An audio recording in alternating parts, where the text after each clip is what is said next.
نبی کریم علیہ السلام نماز پڑھا رہے تھے، ظہر کی نماز تھی، عصر کی نماز تھی، صحیح مسلم میں موجود ہے۔ حضرت ابو ہریرہ فرماتے ہیں نماز پڑھاتے پڑھاتے نبی پاک نے قدم آگے کیا، نماز پڑھاتے پڑھاتے قدم آگے کیا اور یوں ہاتھ اٹھایا پھر واپس کر لیا۔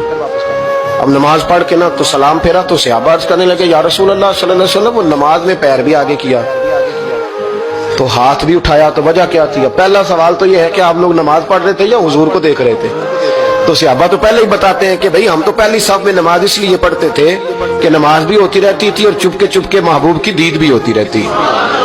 حضور سے پوچھا یا رسول اللہ وہ نماز پڑھتے پڑھتے قدم آگے بڑھایا آپ نے تو پھر پیچھے کر لیا کیا تھا، اور ہاتھ اٹھایا تو پھر آپ نے نیچے کر لیا؟ تو نبی کریم فرمانے لگے نماز پڑھاتے پڑھاتے جب میں نے کہا نا سمیع اللہ لمن حمیدہ، اچانک میری نظر اٹھی تو جنت میں چلی گئی، نظر اٹھی تو جنت میں، تیرے لیے 2-4 قدم عرش بری ہے۔ تو محبوب فرماتے ہیں جب میری اوپر نظر گئی نا تو میں نے دیکھا کہ انگوروں کا ایک خوشہ لٹک رہا ہے جنت میں، تو میں نے ہاتھ بڑھایا کہ توڑ لوں۔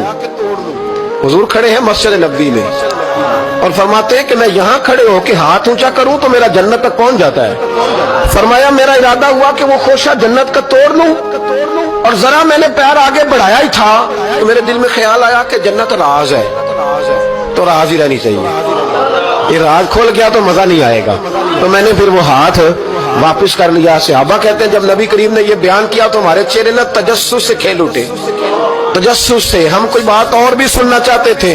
تو محبوب فرمانے لگے اگر میں وہ خوشہ توڑ کے لے آتا اور تمہیں دے دیتا تم قیامت تک بھی کھاتے رہتے تو تم سے ختم نہیں ہونا تھا۔